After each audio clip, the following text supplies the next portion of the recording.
Well, our program tonight is going to be in two parts. First is the background part about ice cream, and for that we'll be hearing a program by Steve Moyer, who's going to show us a slideshow and recall some of our favorite places to get ice cream here in the Lansdale area, going way back in time and even today. And then I'll introduce our second speaker when Steve is done. We'll have a special introduction.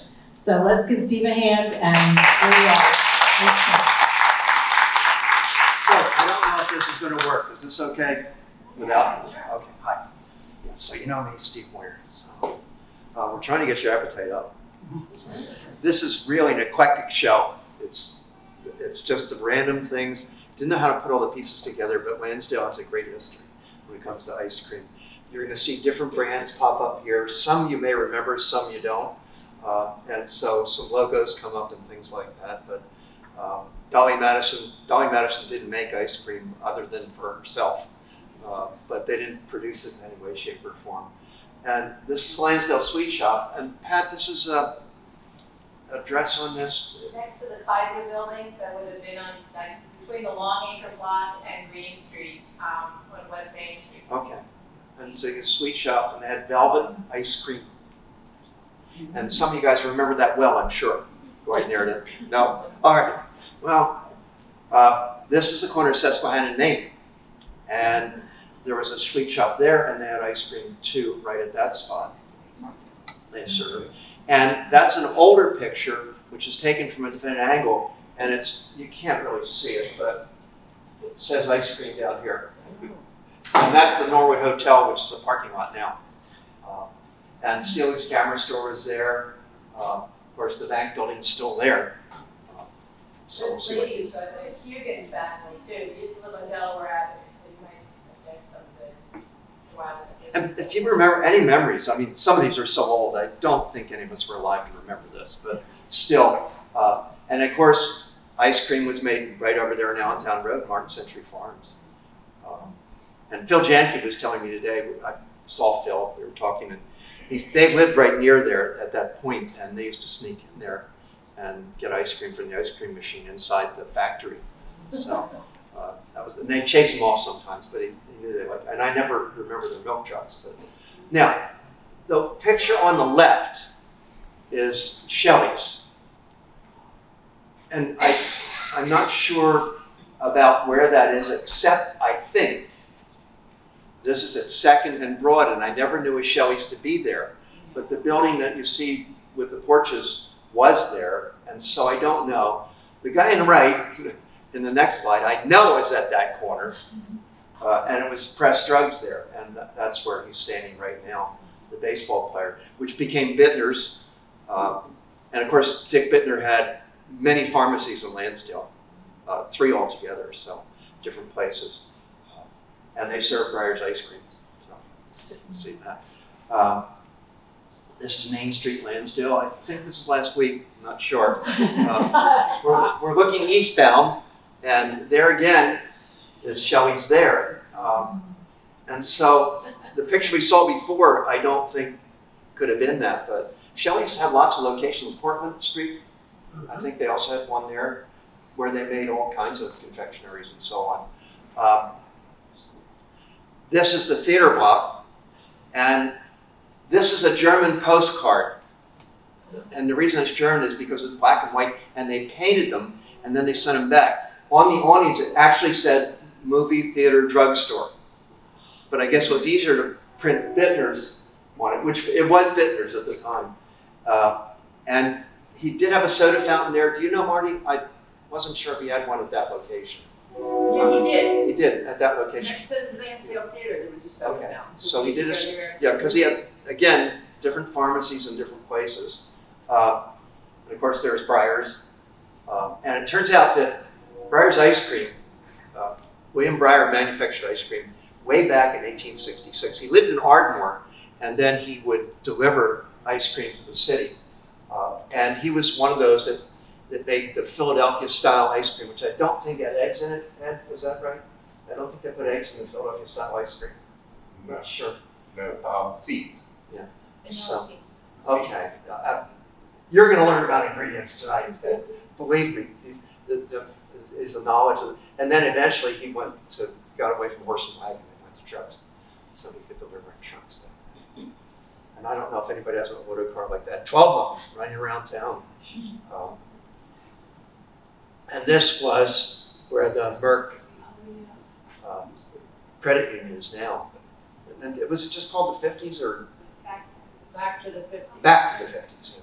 So you guys chime in, because, I didn't grow up in Lansdale, The only time I get into Lansdale was I escaped from North Wales to see, because I didn't want to get in trouble in North Wales, so I came to Lansdale to do it. And then the Officer Choice took care of me. But anyway,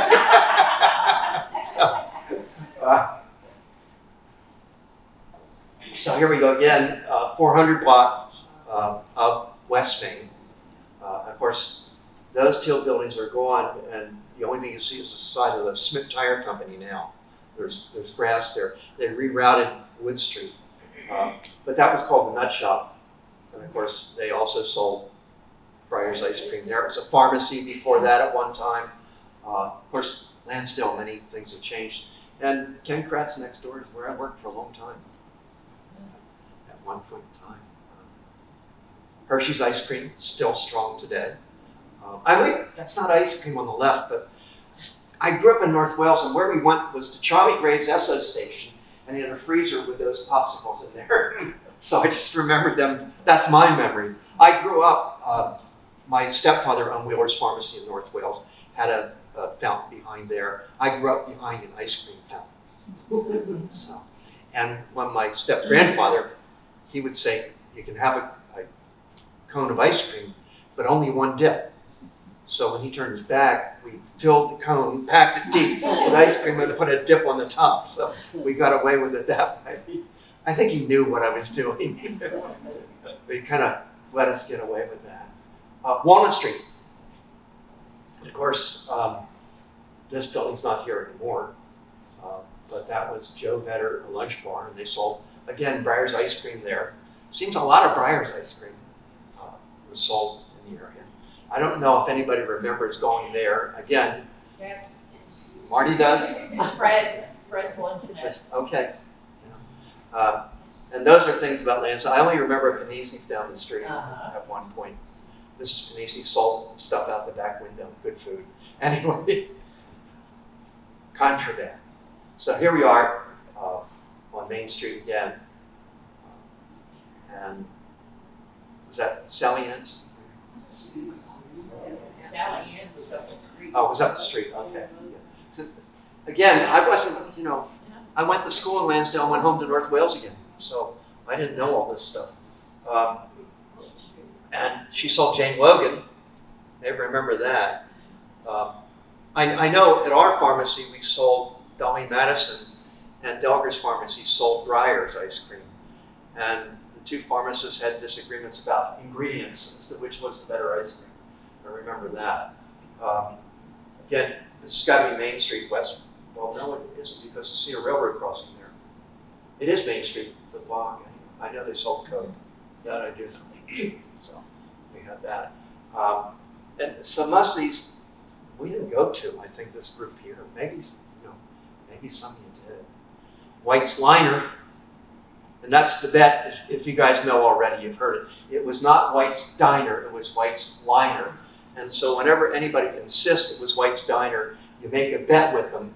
Then call us, and we'll print a photograph out of it as White's Liner for you, so you can see that. Where was that located? That was at Allentown Road, or Allentown, Summingtown Pike, and Valley Forge Road, where Bill Gum had a shopping center. There was a gas station, where the gas station is now in that corner.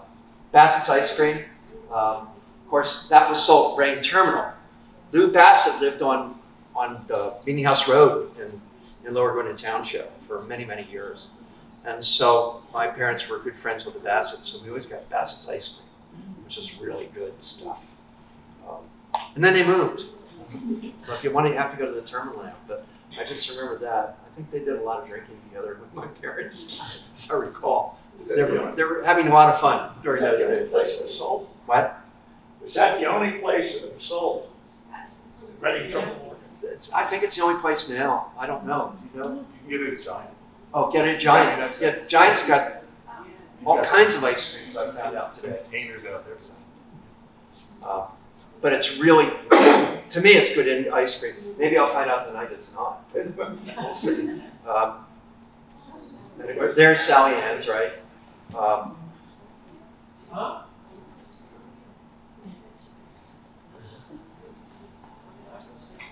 So is that the right idea on that, Marty? That's Sally's right there. Sa- Where's that supposed to be?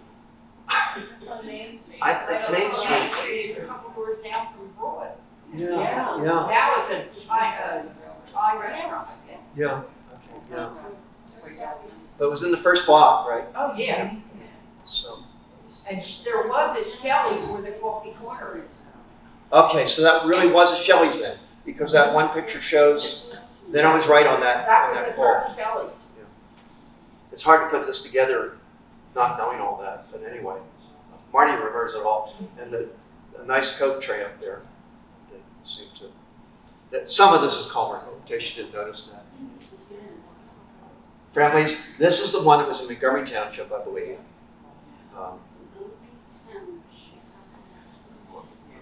And also the Junction House. And thanks to Linda, she found this ad for me. The Junction, 1882. And they sold ice cream right there.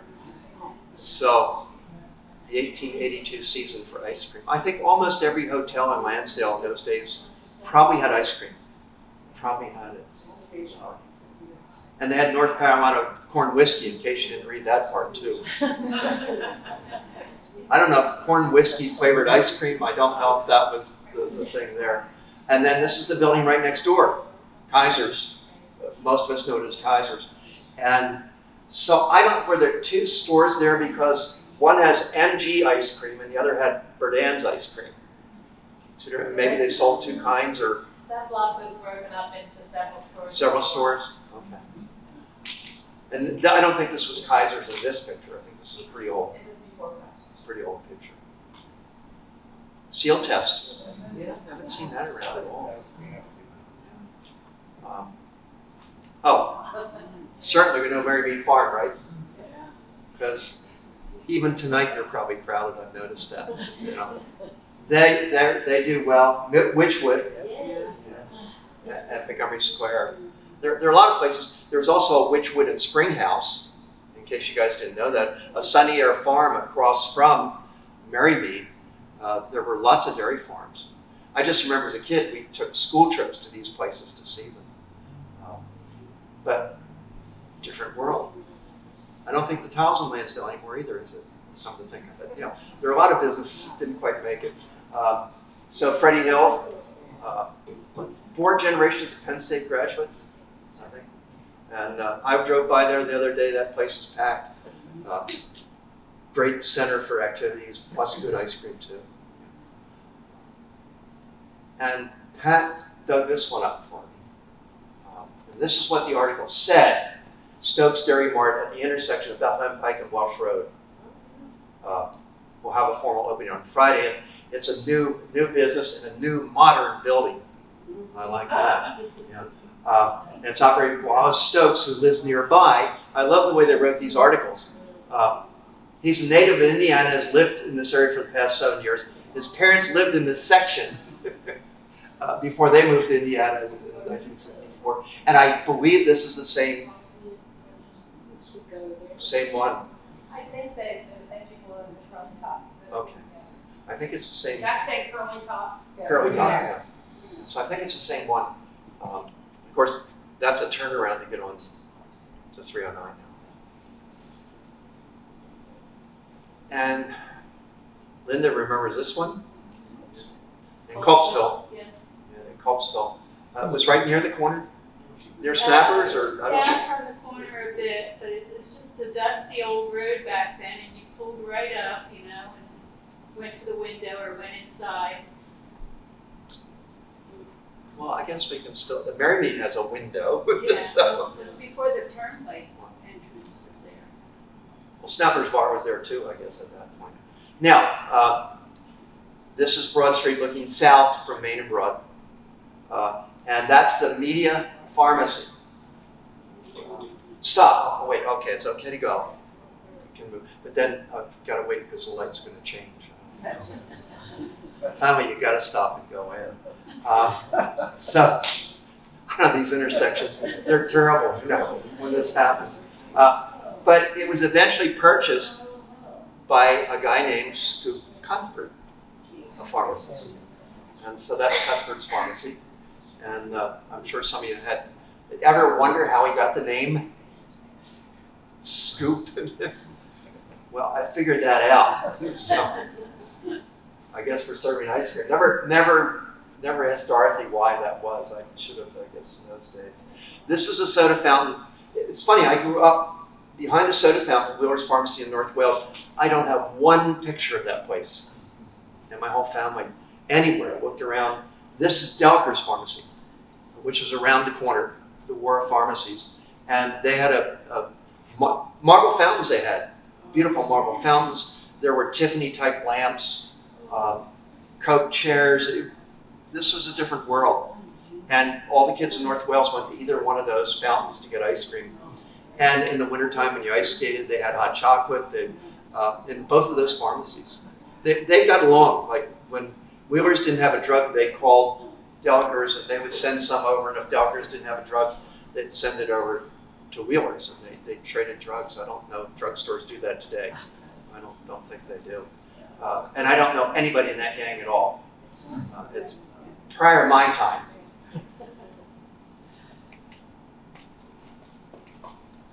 Anybody? Feldman's, yeah. Feldman's Light Lunch, which was Hoffman's before that, and then the Feldman's before it. Had some nice pictures of it, so thought we'd bring that in. And their ice cream was Nelson's ice cream. Yeah. So, a neat spot. I don't know where Nelson's came from or who manufactured it, anything like that. And they were nice people, so I had the pictures, I put them in. It was a good place to go. So, well, we're going back away on that one. Marty remembers it too. My girlfriend, my best friend, it was her first job at Ruel as a waitress. And she said they had the best milkshake ever. Oh. Well, what you do is you put milk and ice cream in it and lots of syrup. It makes it real thick. Oh. You needed a spoon. Yeah, that's a milkshake when you need a spoon can stand up in a milkshake. That's a milkshake. Yeah, for sure. Woolworth's had a lunch counter.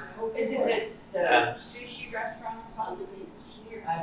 It was the Lockman building. Was it in the Lockman building? Yeah. Okay. All right. That's the Main Street Pizza now. Main Street Pizza, and the other side's Philly Pretzel. Yeah. So the two stores there. No, it's further down than that. It's closer to Wood Street. Yeah, that's right. You're right. Wood Street. Where the expressway is. No, good thing about growing older is you forget you're growing older. So it's terrific, you know. Definitely. So Woolworths, when I worked at Ken Kratz there every day, we went over and had coffee and flipped coin to see who paid. But Woolworths had an interesting trick. When you wanted a mold, it's like QVC today, you buy colors. Well, Woolworths, when you wanted a malt, they would grab 2 eggs and hold them up and said 1 egg or 2. Now, a malt didn't come with eggs, but when they said 1 egg or 2, you gave them a choice and they sold an egg and charged you more for it. Cool idea, you know. I'd try that with houses. Do you want this one or that one? It hasn't worked. Some of you may go a little further. Newtown, Bucks County, you might have driven down to Goodnose. And I still think you can get their ice cream in Bucks County, but that was right at Newtown in Bucks County. So some of these are stranger places that we went. Brudenbecker's is in Chestnut Hill, which is a great bakery and ice cream shop, if any of you have been down there. And it's still in business today, so kind of nice to take that trip to Chestnut Hill. Good ice cream. Baskin & Robbins, remember, that was out on North Broad Street. And now it's Sunday World, and I think they have Hershey's ice cream there. We knew the owner of Sunday World. Okay, good. Hershey's ice cream. You are the owner? No. Haagen-Dazs. Haagen-Dazs is made in America, isn't it? You know, it's not an exotic ice cream at all, other than. And these are ones we can get, and apparently you can get them all at Giant, right? So they have everything when it comes to ice cream shopping, one-stop shopping. And I didn't know that also Giant has this ice cream, which to me is really good. Yeah. Smooth, sweet, terrific, great taste. Anyway, Ben and Jerry's. Two guys got together and made it work. And you'll see some of these the containers around here. I don't know if you guys know Grater's. It's from Ohio. The only place I know you can get it is Wegmans, but it's to die for ice cream. It's really good. And my dear friend Ed Albaugh, I used to fly with, introduced me to this ice cream in Ohio. And now we can get it in Pennsylvania. It's rather dear, obviously. And also, you can have it delivered to your door. So, Sweet Pea, they're from Plumstead, and they will actually bring their ice cream truck and drive it in. I've been to a couple events where fresh dipped ice cream. It's really kind of neat. And also they have a place in Plumstead that you can go to, a wedding venue and all kinds of, but good ice cream again. Good humor, wow. I don't know that there are any running around here anymore. And then if you really want an exotic ice cream, this guy's right near the Eiffel Tower with his little cart. This is my last slide on this, by the way. So, but he had ice cream in there too. But mostly the Italian, not a sorbet, gelato. Mostly that's what. But he had vanilla ice cream in that cart, which I thought was really good. So that was just you guys, your events in ice cream. Where'd you go? You know, Woolworths also had a banana split, and above the counter there was a string with balloons on it. So my friend and I would go in there to split a banana split, and you would pick a balloon, and let's say the banana split is normally 99 cents. You pick a balloon, you might get it for 79 cents. You pop the balloon? Or? Yeah. Oh, okay. Somebody would pop, you pick one and they pop it. So where'd you travel for ice cream? Hojo's? Yeah. Howard Johnson's, what, 28 flavors at one time? That was Ambler. Well, you were on the other side of the line. You went to Wissahickon or Ambler at the time, right? So.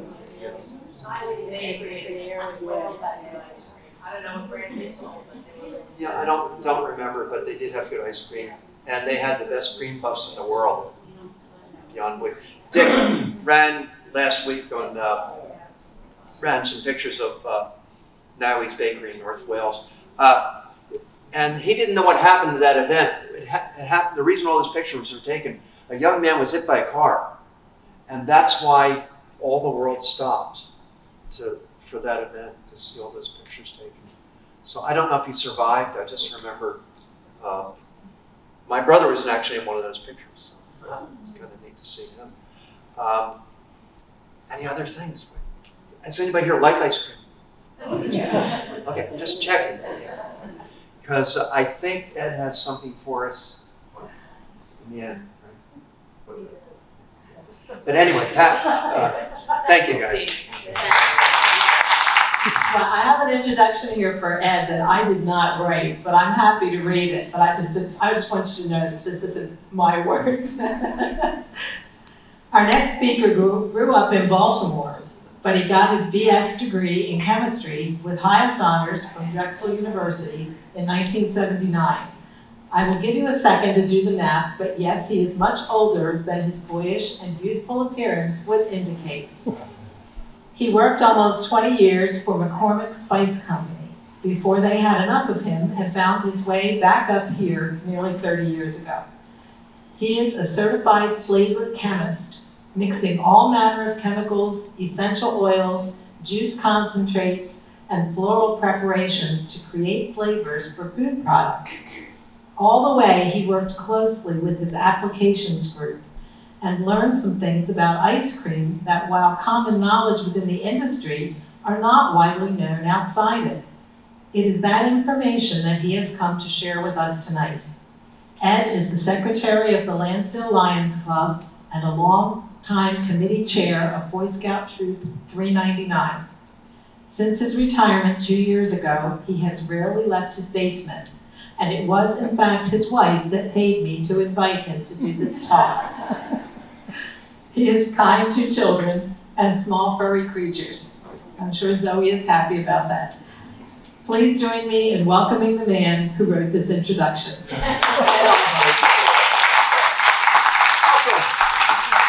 All right, well, we have an interesting and different type of presentation tonight. Steve, thank you. It was very interesting seeing how many of the brands that you're seeing here on the table started around this area.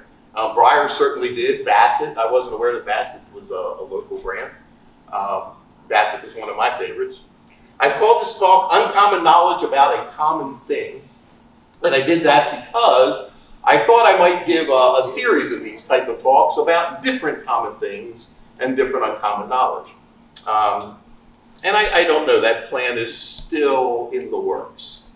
One of the things that my goals for this evening, my one goal actually, is that I say something that makes you say, huh. So I used to work with a guy who said that the bigger the island of knowledge, the longer the shoreline of wonder. So when you know stuff, then it often implies questions that you have about the stuff that you don't know. And so the more you know you don't know. Is that not true? And what I hope tonight to do is to talk about stuff maybe you didn't even know you didn't know. So not the stuff on the shoreline, but the stuff out in the water. I'll give you an example from my own thing. I was at a talk one time many years ago, and we had a speaker whose job was to coordinate feeding for NASA, for the space station. And he didn't develop food, his job, he was more administrative. But one of the things he said, one of the first things he said was, in the space station, we can't have anything that makes crumbs. Because they won't fall. They're not going to fall to the ground. You're not going to wipe them up. They will be there forever until they wave their pernicious way into the equipment. And it was one of them like, yeah, right? I never knew I didn't know that. I never thought of it, right? So that's the sort of thing that it would be nice. There's going to be an awful lot of different pieces of information coming out. And it would be nice if maybe something that I say tricks your memory. You know, it could be anything. I don't know what it might be. And so maybe tomorrow, tonight, you'll see a coworker, a spouse, a friend, and you'll say, you know, I was at this thing last night for the Lansdale Historical Society. They had this speaker. This guy had an intensely compelling personal aura. And he said this very interesting thing. Now, I will acknowledge your wording may differ. And your interesting thing may differ as well. But that's what we're hoping for. Come on. Helps if you turn the thing. There we go. There we go. So, tonight's uncommon or common thing is ice cream. No secret about that tonight. But let's just pull back the curtains, get to the end quick. What uncommon knowledge are we talking about? Standards of identity. So, has anyone heard of that term before? A few people have. I know you were at this is nearly a world premiere presentation. I did a fair part of this for the Lions Club about almost exactly a year ago. But I've added a couple little pieces here, so it will be a little different even if you have seen it before. Standards of identity. The second thing is the overrun, or the density. It's another aspect. And the third thing we're going to talk about is a little bit is about the ingredients, especially stabilizers. Why me? Well, I spent 40 years in the flavor industry. As Pat read for you, it was very humbling. Thank you very much. I developed flavors for food products, all sorts of food products, from ice cream and candy through pizza and tomato sauce products, ketchups and mustards and things like that. So pretty wide opportunities to work on a great many things. I spent the last 15 years of my career running a quality control and analytical chemistry lab. and working with the flavors. I've delivered seminars on food law and taken them and mentioned why standards of identity kind of touches that. And I work closely with our applications group. And in doing that, in our applications group, I found that some of the things they were concerned about when I was making flavors, and they were working with our customers, because one of the things they would do, and maybe you've gone out and you've seen certain brands of ice cream will run limited time flavors. And it's usually got a bunch of different things. It's this and that and this, you know. It's got chocolate and cookie crumbs and something else in it, and a swirl and this and that. Those type of things are often developed by people in my business trying to sell their products. So our applications lab would come up with all kinds of ideas, and they would make ice creams, and they would pitch them to the Turkey Hills and the Breyers and people like that, hoping that they would get a feature flavor and they would buy the products from us. Sometimes they simply stole our idea and not our flavors. It happens. Also, I have one quick question. I heard an awful lot of times you said they had good ice cream. Has anyone ever come to a place where you cited they had bad ice cream? Yes. Okay, just wondering, Okay, no names, not interested. I won't tell you. Okay. This is not a presentation, though. I will tell you about what is good ice cream. This is not a presentation to tell you about what quality is, particularly. We're going to talk about what makes things different, but not necessarily. I'm not going to talk about quality. Quality is what you like. In doing this work, my wife and I tasted like 14 different vanilla ice creams for months. After every dinner, we had vanilla ice cream. When we went out to dinner, we came home, we had vanilla ice cream. Sunday mornings, we had vanilla ice cream. Now, I can see by some of your faces, no, I'm not asking for your pity. We're not victims. No, not at all. I mean, and the thing that's really interesting about that is for this presentation that I'm doing, for these slides, it was totally unnecessary. I could have gathered this information in 20 minutes with a camera phone, a giant, and a few minutes on the internet. So why did we spend months eating ice cream? You might ask that. Well, quite honestly, wouldn't you? I mean, come on. Every night I had a deal. I said, oh, it's research. And we're in. Not all researchers went out there. Some quick facts. It looks like ice cream was first brought to us by the Quakers. Maybe one of the reasons that we had a fair amount was a lot of dairy business in this area. It's one of the reasons Hershey located in where they located for the dairy. And so history of ice cream is kind of hard. The Persians, there was stuff that was like fruit and snow that they would get, and then they started making syrups and added that to the snow, and I don't call that ice cream. It was kind of in France where they started to add dairy to it. And they sort of made a low sort of dairy, and then eventually it became more what we're familiar with. Average American eats, think about that, 45.8 pints a year. That's a lot of pints. That's several gallons of ice cream for the average American. I was holding on my end for a while there. Number one flavor is vanilla. Number two is chocolate. After that, it fractions quite a bit. As you might imagine, it's parsed by all the things that you put in there. So there's ribbons of fudge. There's all kinds of pieces of anything. And some of the stuff, interestingly enough, is not what you think it is. Because if you put in like a marshmallow, it would freeze rock hard.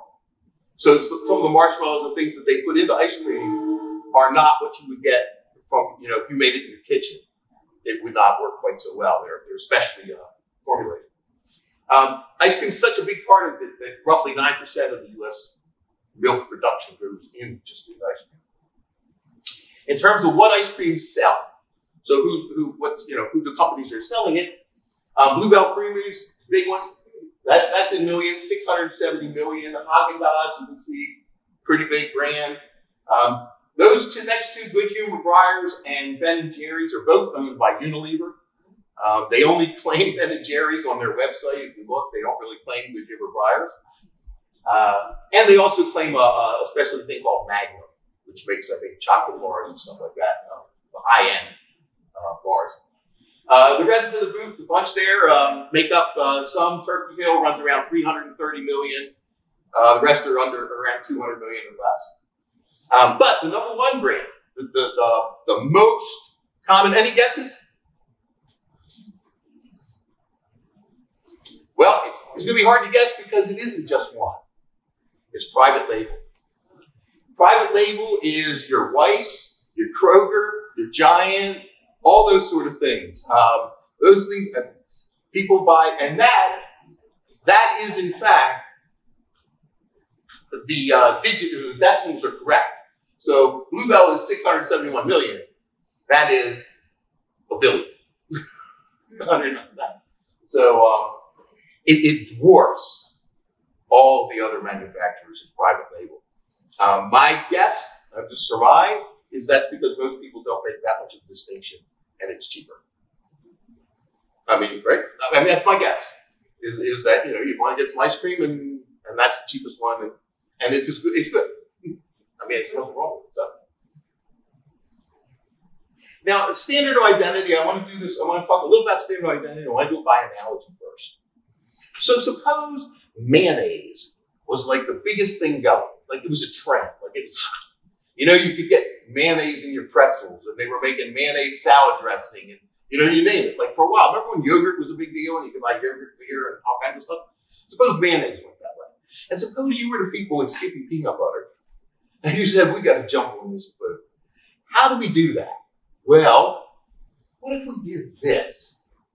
What if maybe we made our Skippy a little spreadable? Maybe we add a little stuff to it so it's a little smoother like mayonnaise, and we call it Georgia-style mayonnaise, and we get some good old, I'm saying, egg-free.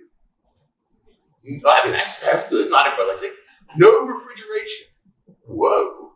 I mean, nothing is different is better, and we get some good old boy to remake it better down here, right? Now, intuitively, I think you all know that we couldn't do that. But you're wondering, why couldn't we do that? Well, the reason we can't do that is because peanut butter and mayonnaise have something called a standard of identity. Standard of identity is a government-mandated recipe. It says what something is, defines what a given food product is, defines what you can call it, what the name of that product has to be, and can't be.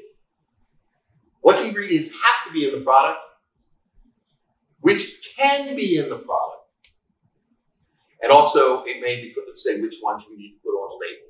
So certain ones for the product need to be on the label. So if we look at mayonnaise, has to have 65% vegetable oil. Skippy peanut butter has about 25%. A little short on that.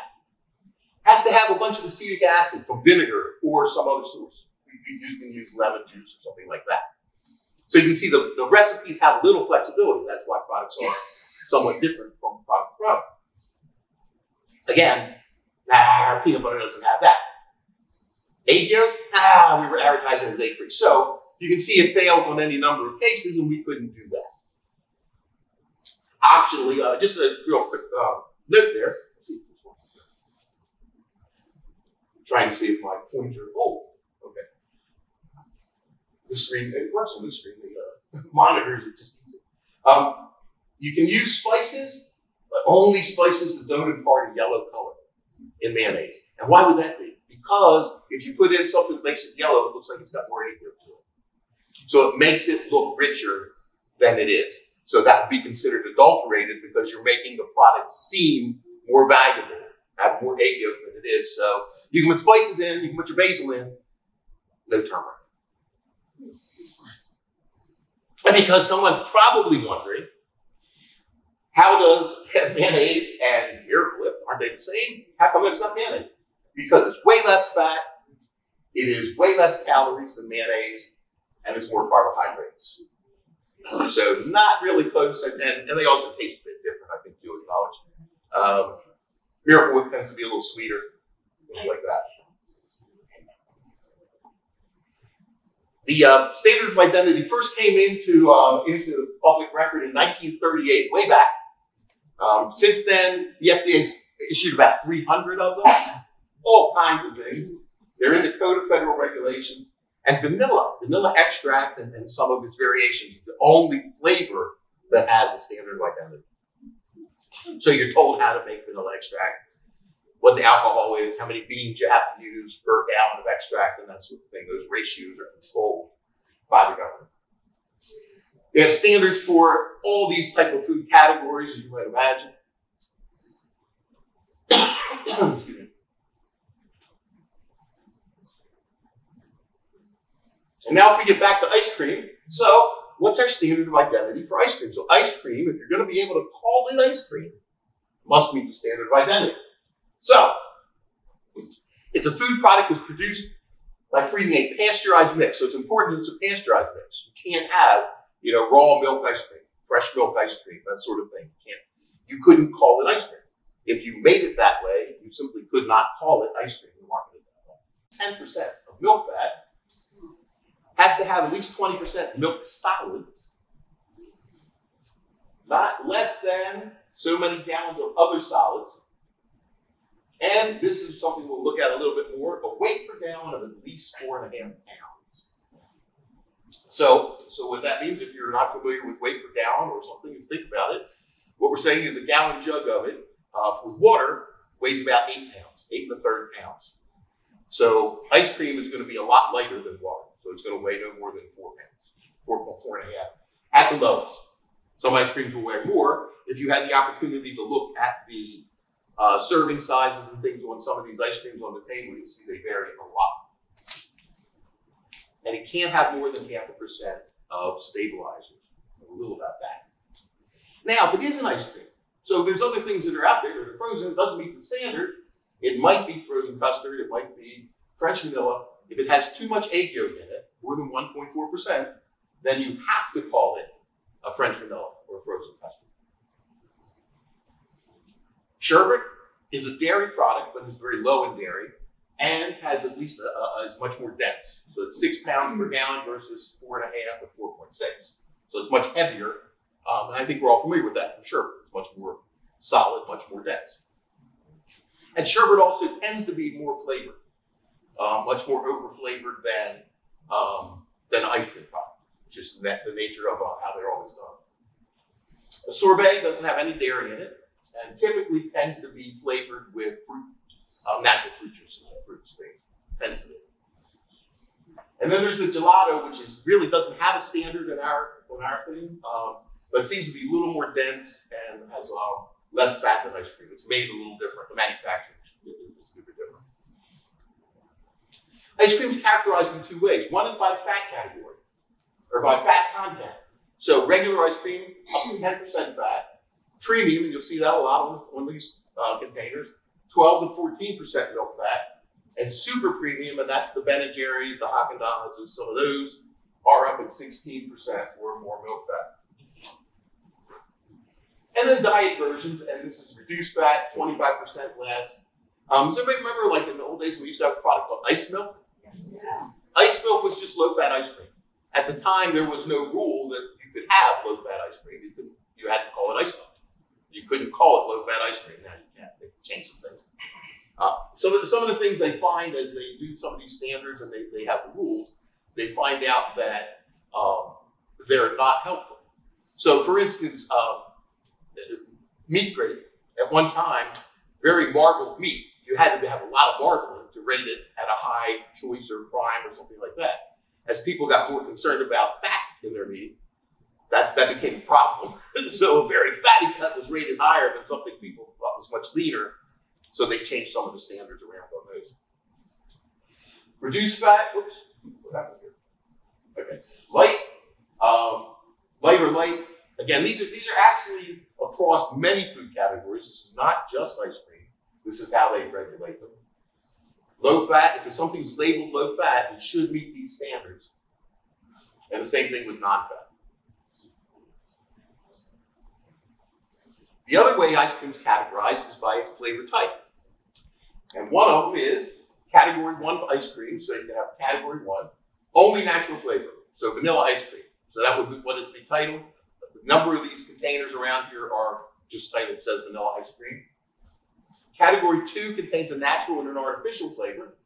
And you'll see a couple of them, I know, I think that Turkey Hill with the red lid, a couple of them will say vanilla flavored ice cream. When it says that, it's usually flavored with vanilla plus some vanilla. And category 3 is just artificially flavored, or where the artificial flavor predominates. And you see that a lot more often. You don't see a lot of straight artificially flavored vanilla ice cream. Just don't see that very often, but you'll see more artificially flavored fruit ice cream or something like that. You might see an artificially flavored strawberry or something like that. So, I mentioned that the category 2 is flavored with something called vanilla and vanillin. We're going to taste something called vanillin. I'm going to distribute a sample of, it's a slight weak sugar solution, and it's got a dilution of a thing called vanillin, one of the ingredients. Now, vanillin is, as I said here, it's responsible for the sweet marshmallowy flavor. I think what you want to do is you want to take the lid off and smell it, and you'll probably get some aroma from it, and then you can taste it. Yes. Okay, good. Okay. All right. Yeah, seriously. Okay. So I guess you had a chance to do that. Now, that I will tell you, I don't know exactly what level that is. I mean, the dilution level, because I'm working with like a kitchen scale, and it really isn't very accurate. So I got a shot for something that I knew you could taste. I'm going to estimate, just based on the fact that I did this for a lot of years, it's probably around 50 or 100 parts per million. Now, one of the things about flavors and flavor chemicals in general is they're really strong. So we measure flavors like in parts per million. That's not a thing that most people think about. You're used to percentages. So everybody's familiar with percentages. Well, percentages are parts per 100. This is a part per million is a much smaller quantity than percentage, and they're 10,000, actually, 10,000 difference. So 1 part per million, though, is 15 feet out of 3,000 miles. So I have 4 different analogies here. I have one on length, area, volume, and time. So this is our length here. So 15 feet. So from less than from here to the wall in a trip to California is 1 part per million. Most flavor chemicals are very detectable, and some are incredibly strong at 1 part per million. Some of you wouldn't want to be in the room with at 1 part per million, I can promise you. It's a Post-it. And I had a Post-it here. Well, anyway, but a Post-it, 3 inches by 3 inches, on a football field, 120 yards by 53 yards. So one little square that big on the entire football field is a part per million. And again, you can taste that. 1 teaspoon, so 1 little 5 ml teaspoon in 24 big 55-gallon drums. So if you can take 24 drums, dump them into 1 monster tank, and add a teaspoon, that would be 1 part per million. Stir it up really good, and you take a cup out, and I'm telling you, most flavor chemicals, you can taste that. And my favorite actually is this one. 1 second in 11 and a half seconds is only 1 part per million. It's a very odd thing to think that 99% seems like a pretty good thing, but if the electric company was only 99% good, we'd be without power 15 minutes a day. Hard to imagine.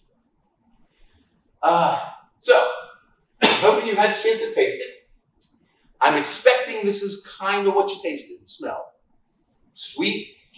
As I said, it was in a sugar solution, but I think maybe it's sweeter than sugar. A marshmallowy, what you would call vanilla, and chocolate. And maybe chocolate. Anybody get chocolate? Anyone? Some people will. Some people, I mean, I've had people smell, whoa, chocolate. Why? Here's why. You ever look at the back of your chocolate bars? Very many of them add vanillin, an artificial flavor. It's one of the things that makes cocoa seem like chocolate. So it's one of the reasons you put marshmallow in your cocoa. It'll make it much more chocolatey. So it just doesn't add just sweetness, it adds vanillin. Now, sitting on every chair, there was an ice cream ballot there. One note about those, there was letters. So there's an A and a B. And so we're going to be handing out ice cream in a few moments, not yet, but in a few moments. And when we do, we're going to taste the one that's, on the left first, taste the B and A. So we've rotated the things a little bit. We're not doing real statistics here, but it'll help. So we've got some things. Now this is not, don't worry if you don't have a pen, we're not writing this down, we're not scoring. This is sort of a guide. We're going to have 2 samples of ice cream. And you might imagine from this that I'm going to expect that you're going to notice that they're different. And how might they be different? So what sort of things do you want to look at? What do you want to consider when you're evaluating ice creams? Well, see if one seems sweeter than the other. See if one seems colder than the other. Now, they're all in the same exact freezer, side by side on the same tray. So if one seems colder than the other, it'll be because of the ice cream itself, something about the ice cream. Does one seem smoother, creamier, grittier? Does one seem melt quicker in your mouth? Does it seem like it coats your lips more? Does it seem fattier? Which one do you think might be more expensive? Which one do you like better? So, what might make these things different? Well, the differences are going to be caused. Remember, everything has to meet that standard of identity. So it's all going to be ice cream. But what differences are there? Well, the mixture that we start with, that we freeze, which is the amount of fat. So how much fat we have, we saw that was in different categories, premium, super premium, and regular. And also our choices in terms of our sweeteners, emulsifiers, flavors, etc. And also how we process it. So Edie's has made a thing of pushing their slow churn as one of the things they've advertised. I don't know if that's how they do it. It probably isn't. It's probably more marketing than anything. I wouldn't tell my competitors if that's how I was doing it. So I doubt that it is. In our research, we did evaluate 14 different vanilla ice creams. Actually, probably I think a few more by now. These are the dairy. I took all those ingredient statements that are on these containers, and I just combined them. I said, okay, so here's all the dairy ingredients that we found in the ice cream. So cream, milk, skim milk, as I said, almost any dairy ingredient is acceptable, but it has to have some. Sweeteners, wide variety of sweeteners. Sugar, corn syrup, high fructose, liquid sugar, cane sugar. Emulsifiers. Mono and diglycerides, polysorbate, and some egg yolk. Egg yolk has lecithin in it, and lecithin there is the emulsifying component. And stabilizers. And those stabilizers are things like guar gum, locust bean gum, carrageenan, tarragon xanthan, cellulose, and crystalline cellulose. So, talking about emulsifiers, when you're making an ice cream mix, you've got milk fat, and you've got sugar, and you've got water, and you've got to get those things together, so that it's all mixed together. Okay, so one of the ways you might do that is you might use an emulsifier. So they'll stabilize the mix. They'll help keep it together. They're effective. You don't have to use a lot. Lecithin is one. We get that from egg yolks. Gum arabic's another. We don't see that very often in ice cream, but you'll see it in many other products. And artificial things are included mono and diglycerides and polysorbate. So what I have here is, I hope you can see this a little bit. I colored the water just because colorless water and oil, I couldn't see any phases. Now, if I take this and turn it upside down, right, and don't make a big mess of it, it'll separate. It'll come back right pretty quickly, right, and separate. Now, if there's any chemists in the audience, I'm going to ask for some grace because I'm going to explain what's happening in a bad way. Let's picture the oil molecules as having hands up, and let's picture the water molecules as having hands down. And so what happens is the oil molecules are all linking hands like so many little paper cutouts, and so are the water molecules. But they can't link to each other because they can't do this. And so what happens is, when we do this, eventually they separate and they get bounced around a bit, but eventually they find each other and the upper hands and the lower hands link back up. right? If you're familiar with oil and vinegar salad dressing, of course. Now what's going to happen though, if I take it and I shake the heck out of it, right? Now what happens? It stays, but it'll still separate eventually. So what's happened here is, okay, so originally I had a bunch of things with their hands still held together. Here I've just broken more of them up, so almost everybody's by themselves. And they're surrounded by water. And so they're trying to figure it out, and they're bumping into each other, and then they're eventually linking up, and it's going to take a lot more time. So one of the things that the salad dressing people do is they will make the thing stiff, they will make it thicker. So they'll add something like xanthan gum. And I actually tried to develop a demonstration for xanthan gum for thickening, and it just wasn't very appetizing. I got this gelatinous blob that did not do the food industry any favors. So this is xanthan gum. But what they'll do is they'll make it thicker so that those little droplets have a much harder time getting back together. Now, what an emulsifier does is let's hope this works. This is one of those working without a neck moments. But I'm going to try to squirt some of this in here without making a mess.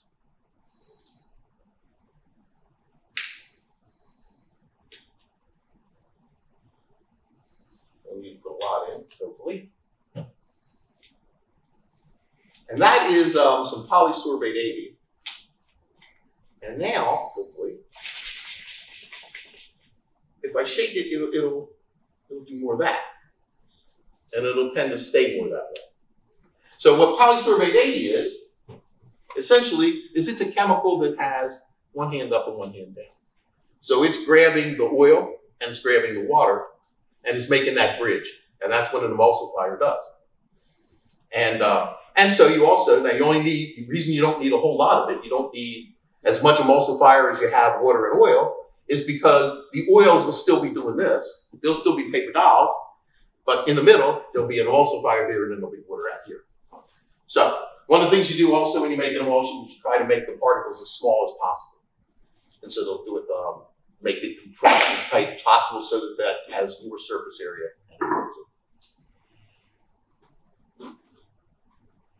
So that's how emulsifiers work. Stabilizers, what they do is they stabilize the emulsion. How many people have ever had ice cream in the freezer and it's been in there a little while and you take it off and it's got like a spider web of ice on it, right? Okay, so one of the things that stabilizers will do is they help to prevent ice crystal growth. That's one of the things they do. They help to prevent the shrinkage. So if you bought your ice cream and you opened the thing up and it was like kind of shrunk in from the sides, that wouldn't be something you would find appealing. And they also can add mouthfeel, so they can make the product seem richer or more fatty than it is. Tillamook is great for that. Tillamook stuff seems very lugubrious, if you would. And but it's not a high overrun. It's not really as high a fat as it appears to be. I think it's probably the tarragon that they're using. So that's what stabilizers do. And and you get them from different things. Guar gum, the seeds, they grind up the seeds and get it from fiber there. Cellulose gum is from wood pulp, essentially, from cellulose, plant fiber. Locust bean and tarragon, that's again seed pod exudates that they scrape out and purify. And carrageenan is from seaweed. Particular seaweed they grow mostly in Japan. And they do that. And those things make gels that go over the thing.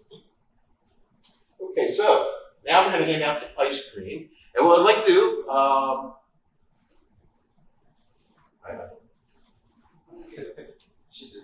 yeah, no, okay. She said, well, let me know what my cue is. Okay, that's the cue. Now. So, what we're going to do is we're going to have A and B, grab an A and grab a B. You should have spoons and things like that. There's one plate from the table behind you. And go ahead and take it. And then we'll, like I say, take a look at the type of things that you might want to think about. And The lady up there. oh,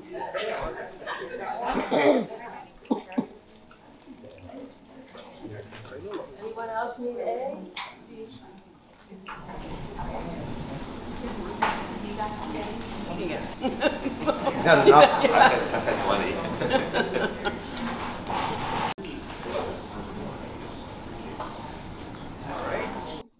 so let me just see. I guess I'm gonna grab it. Did people pick one as sweeter? Did you see any difference in sweetness? A? I'm hearing some people thinking A was sweeter. Okay. Did you see any difference in the coldness when you put it in your mouth? Did you see one seem colder than the other? B seemed colder? Okay. I mean, people are very generous. Okay. Any difference in the smoothness, the creaminess, or melting in your mouth? Seems creamier or smoother? Okay. More vanilla versus more milky. A what? More vanilla? Okay. More mouth or lip coating. B seem like that? Okay. And now, which one do you think is the more expensive of the two? B. B. B, A. So a little bit of split ballot. All right. And how about a preference? A. A, B. Okay. So it's a bit split. That's pretty common. Pretty common. All right. Well, let's do the big reveal. A is Briars. That's what I said. Any guesses? Briars for Ed. Oh, Briar. I think. No, Briar. No, it's not Briars. No. Here we are. Simply, A was actually Turkey Hill Simply Natural. And you can see Turkey Hill is one of the ones that has no stabilizers. So it's not fat milk, cream, sugar, vanilla, and a little bit of vanilla beans. But you really can't even see the seeds in that thing. One of the things we found out this morning, now one of the things stabilizers also do is they help slow down the melting. So you probably had ice cream you've scooped out and sat there for a long time. In some cases it's melted, there's pretty much still left the pile of it there, or it doesn't sink down your sink. We found this Turkey Hill when we were scooping it this morning was melting really fast because it has no stabilizers in it to slow it down. On the other hand, the Ben & Jerry's, which is sample B, has guar gum, it has some carrageenan, stuff like that in it. So it's got some stabilizers that give it a little more stability and doesn't melt quite as quick. The couple things here about the nutrition facts panel. When I got into the food industry in the 70s, nutrition information wasn't required. It was allowed, but it wasn't required. You only if you made some claim. So if you made, if you were Wonder Bread, you wanted to say we build 12 strong bodies 12 ways or something, and you wanted to declare your vitamins and minerals, then you had a list you had to declare. If you wanted to be talk about your high C or your things, you had again a format that you had to follow, but it was totally voluntary. And what you could not do was make any sort of health claim. You couldn't say that oatmeal is good for your heart. You couldn't say oatmeal is good for your cholesterol. You couldn't say anything like that. Or by the FDA standards, that food was considered a drug, and then it was not an approved drug. So until in 1990. In 1990, the Nutrition Labeling Education Act standardized the format for nutrition facts, standardized some other formats for serving size, things like that, and really changed the entire structure of it. Allowed certain health claims. There was a list of health claims that you could say. As nutrition science improved and people believed, and of course manufacturers wanted to tout the fact that their oatmeal was good for hearts or whatever, and they weren't allowed to. So eventually they changed the rules and made some of those things more available. And then that went along for about almost 30 years. In 2018, most people didn't realize this, the Nutrition Facts Panel changed and had some fairly big changes. They changed the font, particularly on the calories. That's one of the things. They also did this. If you notice, they've got now a per container because, like, saying that this is 3 servings, right? Okay. Like, is anybody gonna? No. You know when this is 2 servings? This is 2 servings when Sue and I each have a spoon. That's 2 servings. So they recognized that that was true, and that the serving size, and actually the serving size there, that 2/3 of a cup. If you see the serving size, it's the same for all of them. That is that much. That is a tennis ball. Is 2/3 of a cup. Okay. It was until 2018. It was half a cup. But they started to realize people were eating more than half a cup regularly. So the amount, the serving size is not a suggestion. It's not how much they think you should eat. It's how much they think you do eat. So it is called the RAC, the reference amount customarily consumed. So it's not the suggested serving size or this is how much you want to eat. They also changed some other things. Vitamin C and vitamin A were demoted, no longer required. Vitamin D and potassium were promoted and now are required. So you see those things? They got rid of calories from fat. They put in added sugar calories. I don't think either of these have it, including added sugars. You can see it on the Ben & Jerry's over here. So if you want to declare your vitamin A and C, you still can, but you no longer have to. It was determined that there was enough of that in the diet that people no longer needed that information particularly. So that's what we had. Now, of all the ice creams we looked at, and I said they were categorized, you can see, what I've done is I've sorted these by serving size. So one of the things people don't notice, and this is about the density. Remember I mentioned one of the unknown things was density or overrun. So when you make ice cream, you have a certain amount of mix, and you end up with a certain amount of ice cream. And in doing that, you whip air into it. So when you're making ice cream, and I think many of us have seen it or heard it made, you're cooling it and you're stirring it at the same time, and that's so it doesn't freeze into crystals. But also that puts air into it. And that's one of the reasons that there is that limitation in terms of how light or how much the weight per gallon has to be, because you can make it lighter than that. So I know we're going to taste some Freddie Hill ice cream at the end here. I know Freddie Hill makes about 10 gallons of ice cream with 5 gallons of mix.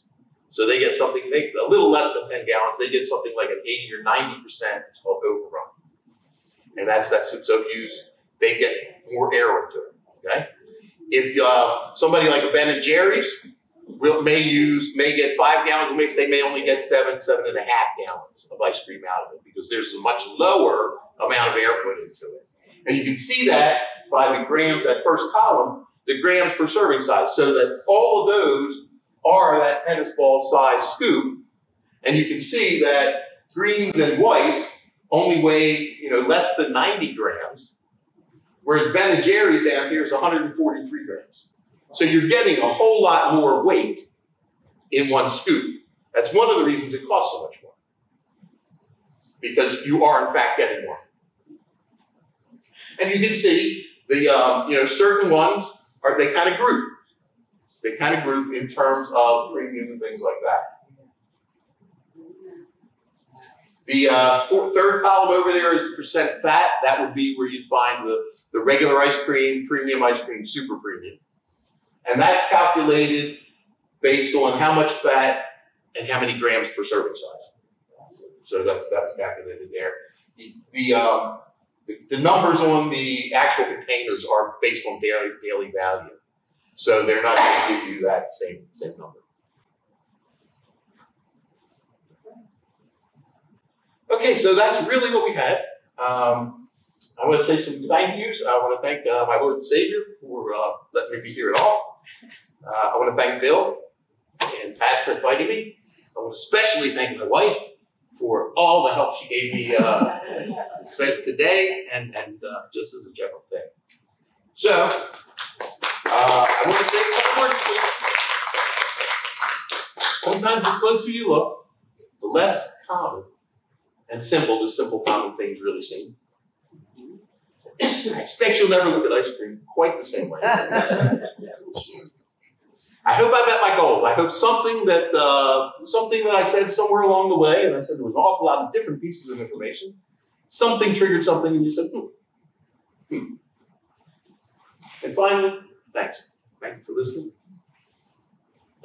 And we have one more to try. We have some Freddie Hill vanilla ice cream. So you actually have an opportunity to try 3. Most people never tried 2 at one time. You have an opportunity to try 3.